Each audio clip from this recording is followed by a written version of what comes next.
Salam sejahtera dan salam keluarga Malaysia kepada semua peserta program hari ini. Diharap semua peserta dalam keadaan baik-baik saja. Program ini diadakan sempena Minggu Sains Negara 2022 di bawah khas untuk anda dari Kementerian Sains, Teknologi dan Inovasi, MOSTI. Sambutan MSN telah bermula pada bulan April dan akan berlangsung sehingga bulan Oktober 2022. Untuk bulan Ogos, temanya ialah kejuruteraan untuk impact. Memos Berhad dan Meranti menerjui program-program yang berasaskan kejuruteraan untuk bulan Ogos ini. Untuk makluman tuan-tuan dan puan-puan, pelbagai aktiviti disusun rapi untuk anda semua. Jangan lupa untuk melayari laman web minggusainsnegara.com untuk maklumat terkini. Baiklah, dengan itu izinkan saya memperkenalkan Encik Syahidan Abdullah dengan bio ringkas berkenaan dengan kepakarannya. Encik Syahidan merupakan pengurus kanan strategik teknologi korporat di Mimos Berhad. Beliau kini bertanggungjawab dalam pembangunan bakat industri di bawah program Deep Tech dan Future Skills. Satu inisiatif MOSTI bagi meningkatkan kemahiran dan pembangunan bakat dalam bidang teknologi tinggi. Beliau menyertai Mimos Berhad pada tahun 2007 dan telah terlibat dalam pelbagai peranan di dalam organisasi iaitu pengurusan portfolio teknologi, perlesinan teknologi, pasaran dan pembangunan teknologi dalam sektor pendidikan dan IoT dan juga latihan industri, pembangunan bakat dan kecekapan. Beliau memulakan kerjayanya sebagai pentadbir pengeluaran dan bahan di Motorola Pulau Pinang pada tahun 1988 dan telah berkhidmat di pelbagai konglomerat tempatan dan syarikat perunding dan multinasional dalam bidang perundingan, rangkaian bekalan dan pembuatan pembangunan perniagaan dan pengurusan projek. Encik Syahidan ialah graduan dalam Sarjana Muda Sains dalam pengurusan perindustrian dari Arkansas State University, Amerika Syarikat pada tahun 1988 dan juga seorang train the trainer yang bertauliah diperakui oleh Pembangunan Sumber Manusia Berhad. Dengan itu, saya mempersilakan Encik Syahidan. Dipersilakan. Assalamualaikum warahmatullahi wabarakatuh. Salam sejahtera, salam keluarga Malaysia. Pertama sekali saya ingin mengucapkan jutaan terima kasih kepada penganjur Minggu Sains Negara, MOSTI, Meranti kerana memberi peluang untuk saya berkongsi ilmu ataupun berkongsi knowledge untuk tuan-tuan dan puan-puan semua pada hari ini. Tajuk saya hari ini adalah kepentingan sains dalam peningkatan taraf hidup kita. Sebelum itu saya ingin membuat sedikit pengenalan mengenai Mimos Berhad.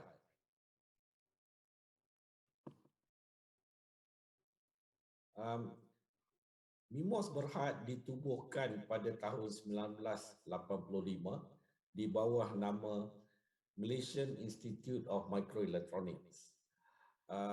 Pada awalnya kami adalah sebuah agensi research ataupun penyelidik di dalam microelectronics, tetapi dengan perkembangan dunia yang terkini kami telah berubah ataupun menambahkan skop penyelidikan kami di dalam ICT dan juga di dalam pembangunan sains gunaan.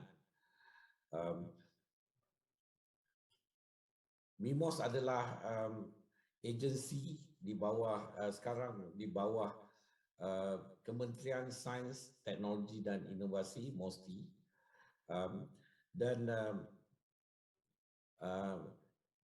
kami adalah antara agensi penyelidik yang utama di Malaysia sekarang. Sedikit latar belakang mengenai penyelidikan yang kami buat. pada RMK 12 sekarang kami banyak memberi tumpuan atau fokus kepada renewable energy, electronic vehicles, and then lagi satu kita panggil smart manufacturing, terutama di bidang electrical and electronics. Kita nampak banyak FDI, foreign direct investment, dari syarikat-syarikat semiconductor gergasi di dunia seperti Intel, Agilent. Disebabkan pandemik COVID, permintaan kepada produk-produk semiconductor terlalu tinggi sekarang. Jadi mereka membuat mendirikan fasiliti tambahan di Malaysia sekarang. Dan tak lupa juga kami juga membuat penyelidikan di dalam kita panggil solution yang strategik kepada untuk memenuhi agenda nasional, terutama di bidang perubatan, di bidang kita panggil last mile connectivity, dan juga dalam certain strategic solution. Okay. Jadi sekarang kita kebelakangan ini mendengar ramai pelajar tidak berminat dalam menceburi di bidang sains dan teknologi. Ramai yang merasakan bila ada pandemik COVID-19 ni, dengan pertumbuhan gig ekonomi yang agak pesat, adakah mereka patut menyambungkan pelajaran di peringkat universiti? Adakah setakat sekolah menengah kita cukup? Perlu diingatkan bahawa pembelajaran ataupun kita study ini bukan untuk lulus dalam periksa. Okay. Kita kena tahu pengetahuan adalah untuk peningkatan taraf hidup. Jadi kita contohnya di zaman penjajahan dulu, kerajaan British cuma memberi pelajaran kepada warga negara atau penduduk di Tanah Melayu dan juga Sabah dan Sarawak hanya untuk mendapat kebolehan membaca dan menulis dan sedikit mengira. Jadi bila jadi macam tu, rakyat tidak maju dan penjajah akan mengaut semua hasil bumi yang ada di Tanah Melayu sekarang. Jadi kita tengok salah satu hasil bumi yang telah pupus di Malaysia adalah biji timah. Biji timah pada tahun 70-an telah habis setelah dikorek oleh penjajah Inggeris. Jadi cabaran sekarang adalah bagaimana kita sebagai rakyat, juga sebagai rakyat untuk menyokong ataupun nation building. Jadi yang penting adalah sekarang adalah sains dan teknologi. Maknanya sains adalah apa yang kita hendak mencari. Maknanya solution yang kita nak cari. And then teknologi pula, bila kita ada sains, apa yang kita nak cari, apa yang kita nak buat. Lepas tu apakah benefit ataupun apakah yang masyarakat akan kita panggil benefit kepada masyarakat. And then apa impact kepada kita. Jadi bila kita tengok terma-terma macam ni, kita akan sedar, okay, pembelajaran adalah sepanjang hayat, bukan untuk mendapat sijil. Semua warga masyarakat perlu mempunyai pengetahuan sains dan teknologi secara direct ataupun indirect. Jadi dari abad ke-19 hingga sekarang, dunia telah menempuhi berbagai revolusi industri. Bukan revolusi peperangan ataupun politik, revolusi industri seluruh dunia. Yang bagusnya bila dah menjadi satu negara dunia yang maju sekarang, kita agak setara dengan mana dia kalau masyarakat di Amerika Syarikat mendapat teknologi internet, kita pun dapat teknologi internet sekarang. Maknanya dia kalau dulu kita tengok engine warp, mungkin steam engine, dia cuma diperkenalkan oleh penjajah British di Taiping pada hujung abad ke-19 untuk transport bala dari hutan ke pelabuhan di Port Royal. Jadi kita nampak ataupun biji timah. Jadi untuk kegunaan mereka, bukan untuk kegunaan kita. Sekarang kita ada internet. For example, kita ada Google yang dia jadi bagi saya menjadi perpustakaan untuk mencari maklumat.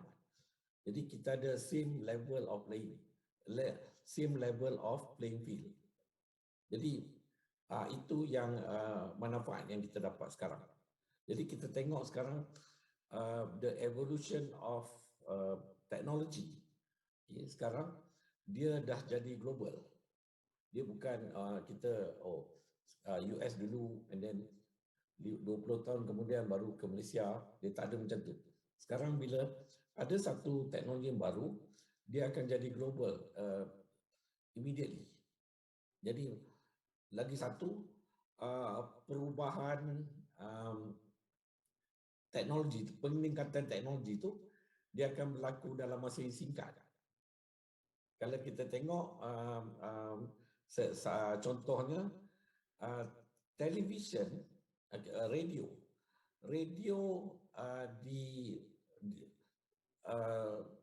radio telah diperkenalkan pada hujung abad ke-19.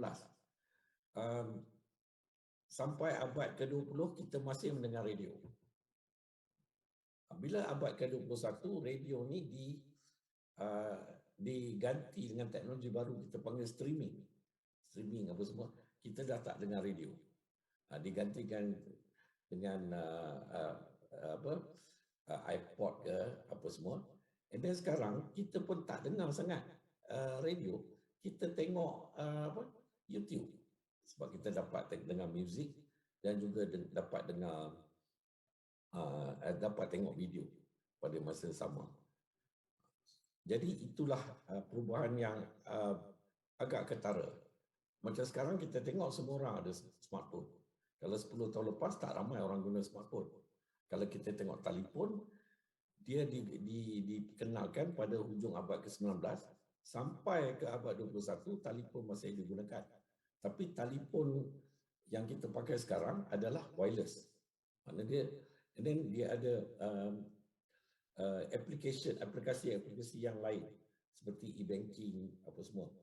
Jadi bila jadi macam tu, penggunaan komputer peribadi pun menjadi semakin kurang. Jadi kita tengok teknologi dia panggil convergence ataupun combination of technology menjadikan ia membantu untuk meningkatkan taraf hidup dan daya saing. Sebab apa sekarang kalau dulu saya nak belajar, kerajaan kena hantar saya ke Amerika Syarikat untuk belajar. Kena pergi universiti dengan kos yang mahal. Sekarang kita boleh belajar, boleh daftar untuk ambil daftar untuk menjadi pelajar universiti di US secara online. Jadi kosnya lebih murah dan lebih efektif. Dia jadi macam tu. Dan sekarang kalau dulu kita nak pergi saya ambil contoh kalau nak buat sektor pembuatan, dia kena end to end. Sekarang ni dia ada dia panggil collaborative manufacturing, di mana saya ambil contoh Intel, dia cuma buat processor. Yang buat assembly ataupun pemasangan ni adalah company syarikat di China. Jadi dia dah jadi macam tu. Lagi satu kita tengok design dalam otomotif. Kalau dulu syarikat otomotif macam Ford, Toyota, dia buat semua design satu kereta, termasuk semua komponen. Sekarang dia cuma design the concept. Okay, kita nak bentuk macam ni, harga macam ni, untuk segmen pasaran macam ni. Jadi dia punya komponen manufacturer akan design sekali dan akan design the komponen untuk untuk menjadikan sebuah kereta. Jadi advantage ataupun bila kita buat macam collaborative manufacturing atau collaborative design ni, dia akan jadi lebih efisien. And then dia punya design cycle macam Toyota dari 36 bulan ke 18 bulan. Jadi kos untuk pembuatan kereta menjadi lebih murah.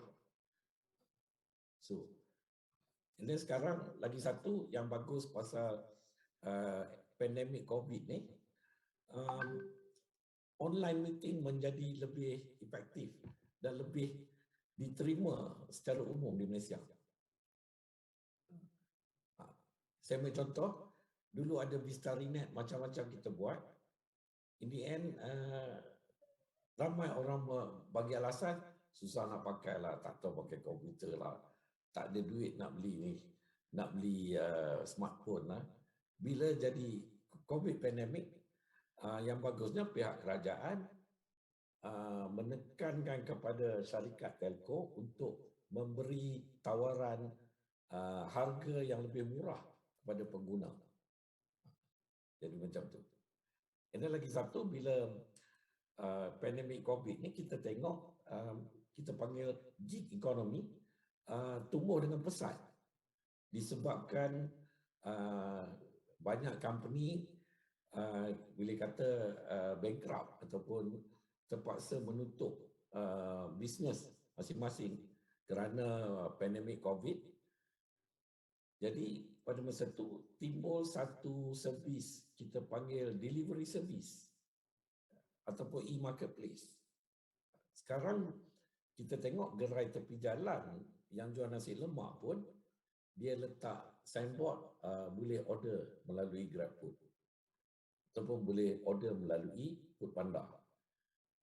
Jadi impact dia sekarang, masyarakat dengan teknologi yang ada sekarang menjadi lebih inovatif untuk adopt teknologi yang ada sekarang untuk mengembangkan perniagaan mereka. Lagi satu, kita tengok dari isu keselamatan pula. Kalau dulu ada CCTV, tapi bila ada insiden jenayah sebagainya, pihak berkuasa susah untuk kita panggil react, bertindak. Tapi sekarang dia melalui teknologi komunikasi yang lebih canggih dan juga lebih murah and then lebih efektif. The empowerment of insiden jenayah telah sebahagiannya diambil alih oleh rakyat. Kita tengok sekarang dalam TikTok kadang tengok accident jadi orang ni langgar lari, tapi dari situ dapat ambil video, kita dapat nombor pendaftaran kereta dan pihak berkuasa akan dapat mencari pihak yang bersalah. So kita itu satu, lagi satu kita tengok sekarang anak-anak kalau pergi ke dekat gerai makan, anak-anak kecil yang umur 2-3 tahun, nak bagi dia diam, bagi dia satu tablet, dia tengok video, kita pun boleh makan dengan aman. Jadi and then anak-anak pun dapat tengok uh, kebanyakan ibu bapa pun dia tak tunjuk, dia akan tunjuk video yang memberi pelajaran kepada anak-anak. Jadi itulah um, peningkatan hidup dan memberi daya saing yang lebih bagus kepada masyarakat kita. So kita tengok sekarang, masa zaman saya di sekolah dulu, saya ambil upah menabur baja di sawah padi. Kita tengok sebelah kiri secara tradisional. Jadi untuk 1 ekar sawah padi, kita akan mengambil masa selama mungkin 3 ke 4 jam untuk 1 ekar. Sekarang, dengan menggunakan drone yang cara pengendalian yang agak mudah, lepas tu ada remote control ataupun menggunakan kontrol melalui smartphone, kita dapat menabur baja mungkin 30 ekar dalam masa 3 jam. Dia lebih efektif dan kita boleh tengok melalui video yang kita connect kepada controller sama ada baja itu ditabur secara dengan betul atau tidak. Jadi kalau dulu kita tengok bila kita berpelajaran sikit, kita akan berhijrah dari kampung ke bandar untuk mencari peluang pekerjaan yang lebih baik, yang menjana pendapatan yang lebih tinggi. Tapi sekarang dengan ada teknologi yang baru ni, dia menggalakkan anak-anak muda atau menggalakkan rakyat untuk mencari peluang pekerjaan ataupun peluang perniagaan di mana saja. Kita tengok sekarang pun ada orang jual durian online, dia mungkin di Jelebu Negeri Sembilan, pembeli yang order durian tu di Kuala Lumpur.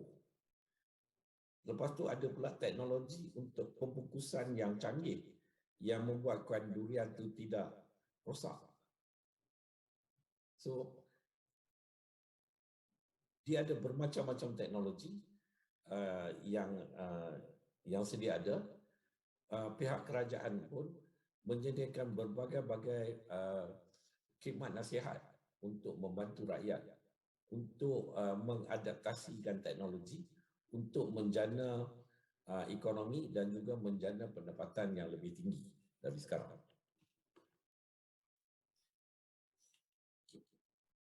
Yang ni lagi satu contoh saya nak tunjuk, yang ni juga begitu dekat dengan hati saya.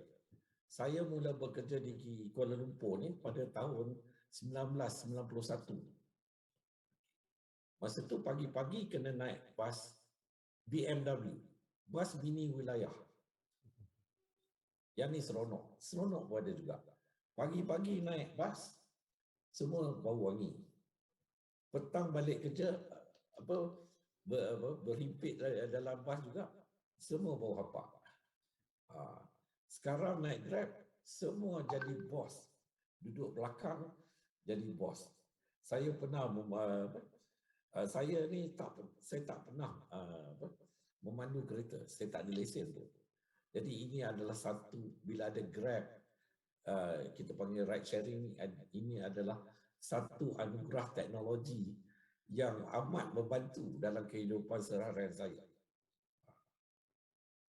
Lagi satu, kita beli online, Shopee.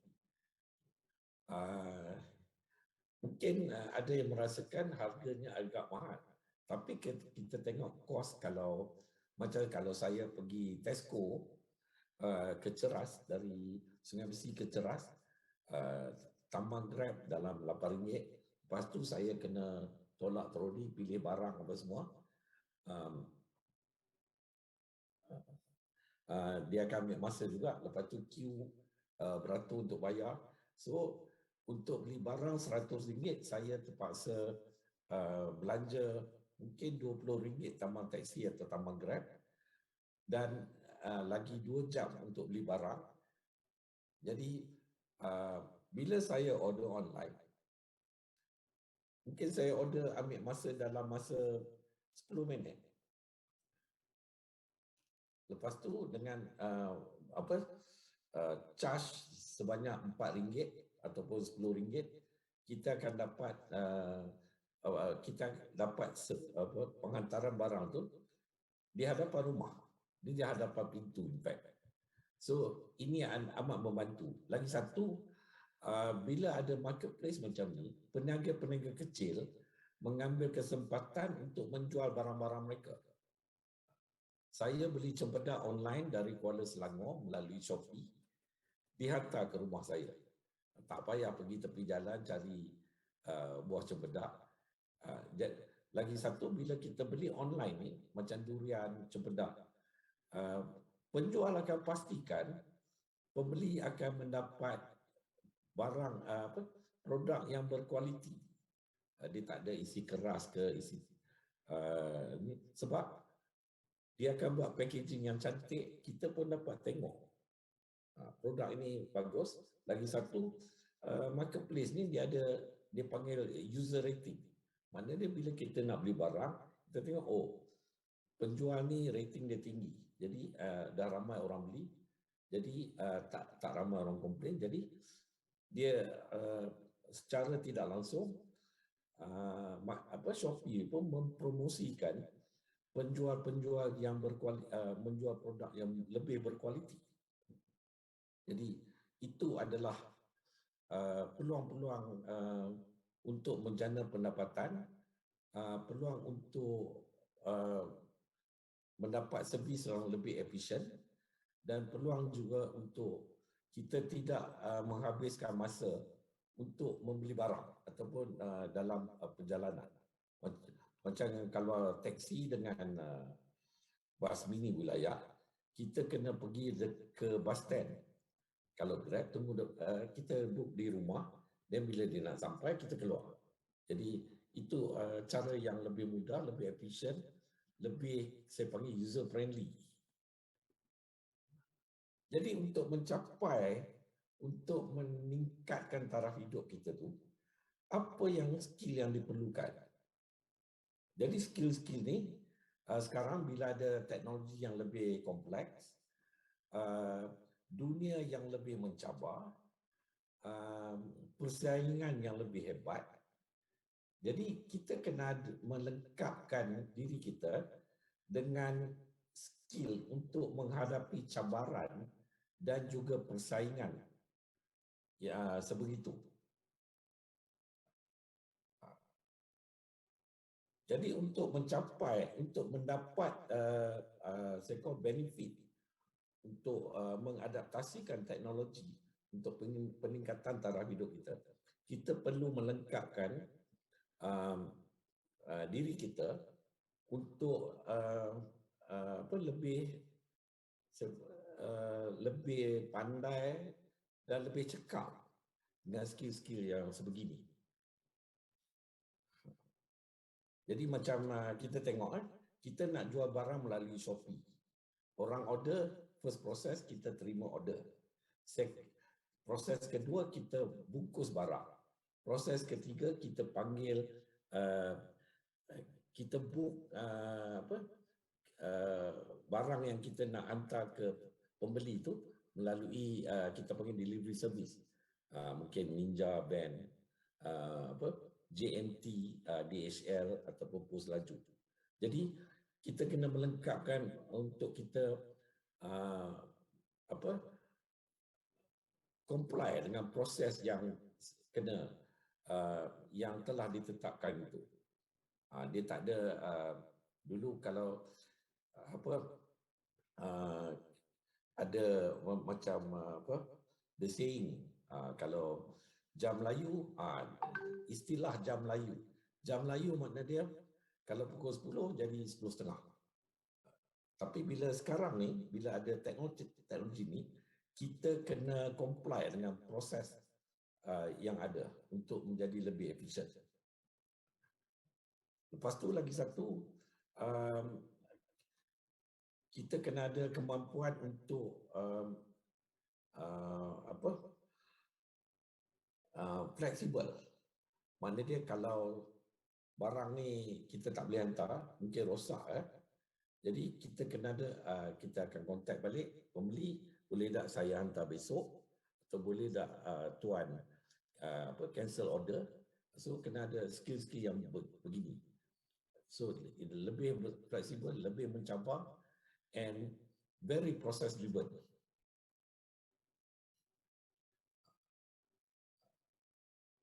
Dari segi pembelajaran, kita tengok, kita nak semua ibu bapa nak anak kita jadi A student.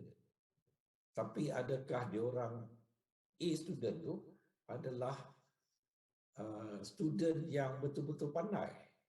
Pandai ni bukan setakat pandai atau berjaya ni bukan setakat mendapat straight A. Dia ada pengetahuan-pengetahuan lain yang perlu dipupuk kepada anak-anak kita untuk menjadi seorang yang berjaya dalam hidup. Jadi kerajaan telah mula, terutama pihak Kementerian Pelajaran Malaysia dan juga di IPTA telah mula mengenalkan komponen STEM. STEM ni bukan setakat pelajar-pelajar sains, matematik atau engineering saja. Dia juga perlu dipupuk kepada pelajar-pelajar yang dalam social science ataupun di bidang lain. Sebab sekarang kita tengok, kalau 10 tahun lepas saya tengok kalau cikgu nak ajar online, cikgu sejarah yang mengajar subjek yang statik ni, dia akan komplain. Dia tak tahu pakai komputer, tak tahu pakai internet. Sebab dia tak expose kepada teknologi. Kalau cikgu sains, matematik, nak buat macam mana pun senang nak tunjuk. Tapi bila datang pandemik COVID-19 ni, itu yang bagus juga. Dia memaksa, bila keadaan yang terdesak ni, dia juga memaksa kita tengok adaptasi teknologi untuk membantu kita berkomunikasi satu sama lain untuk lebih peka kepada teknologi-teknologi ada yang boleh membantu kita dalam kehidupan seharian.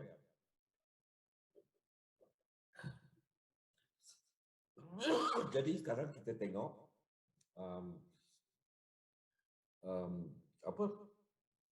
syarikat-syarikat yang ingin mengambil pekerja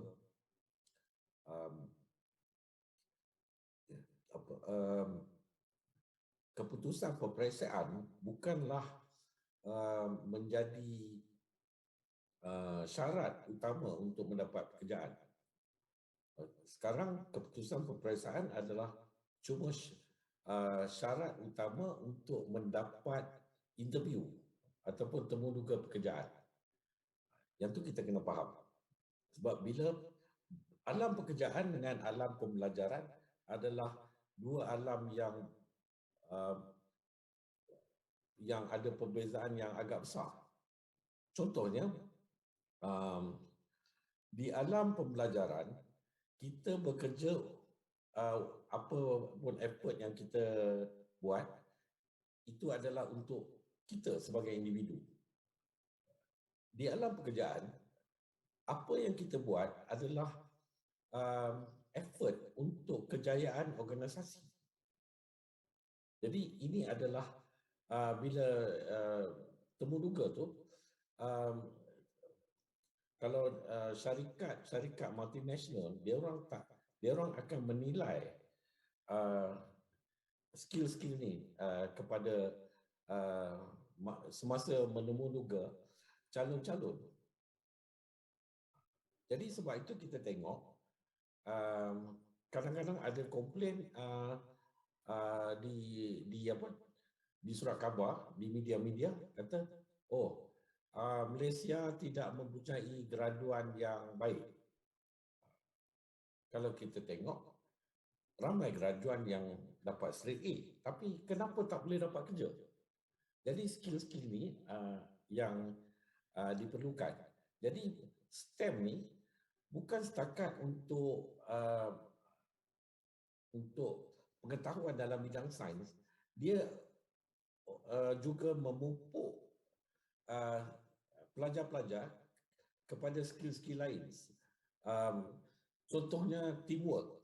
Okay? Teamwork.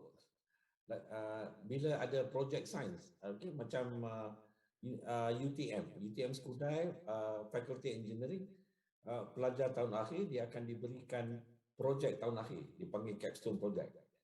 Okay.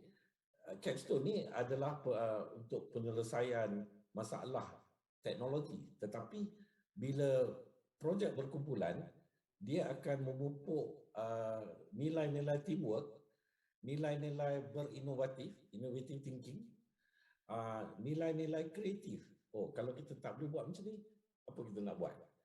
Dia akan ajar itu kemahiran yang tidak dapat diperolehi dalam kelas.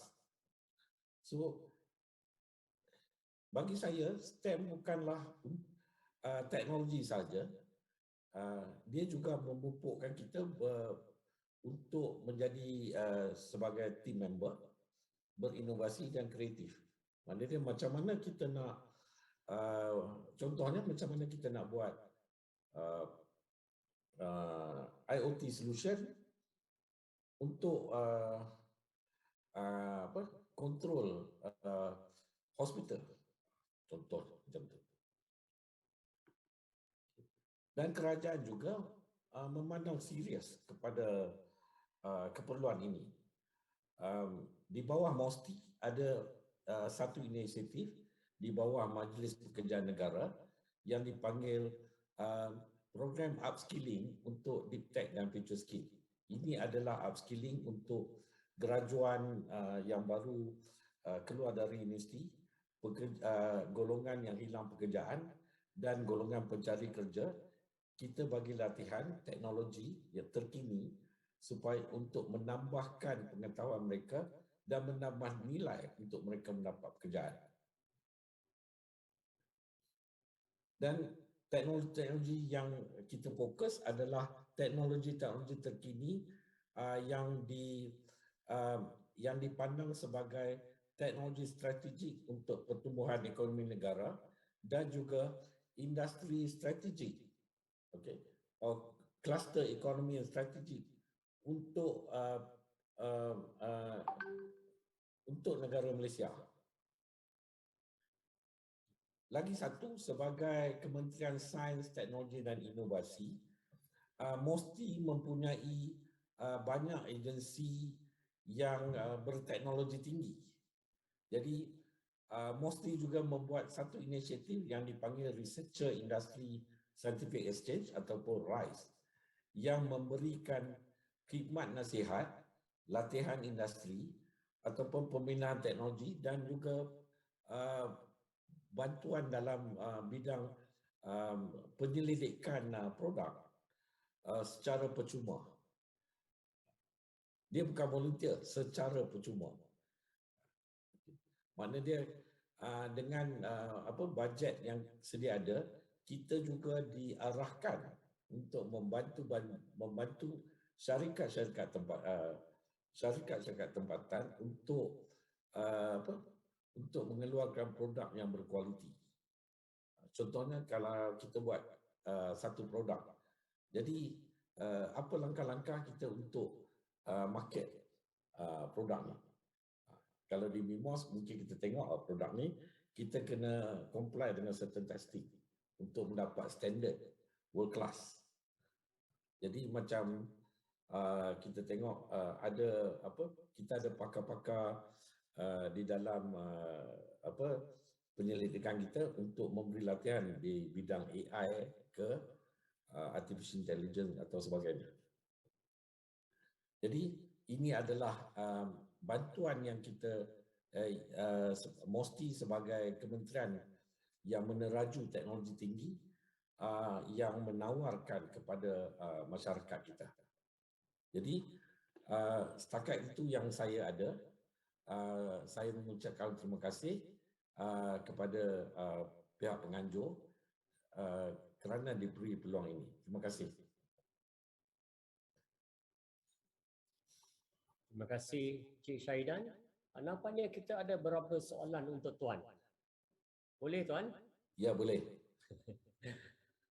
Okey, soalan pertama.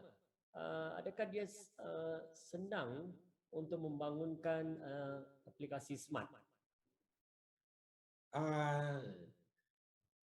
Yang penting ada skill yang asas lah. Satu. Skill yang asas. Tapi saya tengok sekarang ramai orang menjana pendapatan, mungkin ramai tak tahu, menjana pendapatan melalui upload video di YouTube. Ya. Saya seorang yang suka memasak.